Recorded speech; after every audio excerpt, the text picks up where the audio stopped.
ইবাদত করবে একমাত্র কার? আল্লাহ। অথচ বিভিন্ন পীর মাশায়েখ খানকার কবর খুলে এখানে সিজদা দিয়ে যে সিজদাটা পাওয়ার উপযুক্ত একমাত্র আল্লাহ, সেই সিজদাটা পাচ্ছে আমার আপনার মতো আরেকটা সৃষ্টি। আমি যাকে সিজদা করছি সেও আল্লাহর সৃষ্টি, আমি সিজদা করছি আমিও আল্লাহর সৃষ্টি। সিজদা পাবে কি সৃষ্টি না স্রষ্টাই? অথচ কে করছি?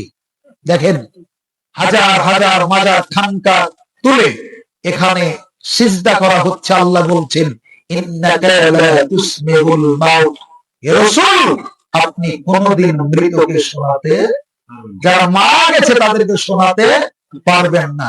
নিশ্চয় যারা কবরে আছে তুমি তাদের কোনো কথা শোনাতে পারবে না। অথচ আমাদের বিশ্বাস কি? পীর সাহেব যদি খুশি থাকে আমার জান্নাত কেউ ঠেকাতে পারবে না, নিশ্চিত জান্নাত। অথচ পীর সাহেব জানে না আমি জান্নাতে যাব কিনা, অথচ তার আসলে আমরা জান্নাতে যাওয়ার চেষ্টা করছি। এই জন্য আমরা পীর পূজা ছেড়ে দেওয়ার জন্য আল্লাহ এবং তার রাসূল বলেছেন, মৃত্যুর কয়েকদিন আগে রাসূলুল্লাহ সাল্লাল্লাহু আলাইহি ওয়াসাল্লাম আল্লাহর কাছে প্রার্থনা করে বলছেন, হে আল্লাহ তুমি আমার কবরকে ইবাদতের স্থান বানিয়ে দিও। কার কবর কি? বলেন কার কবর কি? আল্লাহর নবী।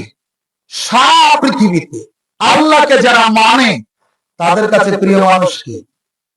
সবচেয়ে প্রিয় মানুষ পৃথিবীর কে? মুহাম্মদ সাল্লাল্লাহু আলাইহি ওয়াসাল্লাম। যারা আল্লাহকে মানে না তাদের কাছে প্রিয় মানুষ কি হলেন? রাসূলুল্লাহ সাল্লাল্লাহু আলাইহি ওয়াসাল্লাম। অথচ তার কবরে যদি সিজদা করা না যায়, একটু বুকে হাত দিয়ে বলুন তো পৃথিবীর আর কার কবরে সিজদা করা যায়? তারই কবরে যদি সিজদা করা না যায়, তার ব্যাপারে স্বয়ং আল্লাহ বলেছেন, রাসূলের আনুগত্য করা মানে আমারই আনুগত্য করা। তাকে ভালোবাসা মানে আমাকে ভালোবাসা। তোমাদের আমলগুলি টিকানোর মাধ্যম রাসূলের আনুগত্য করা।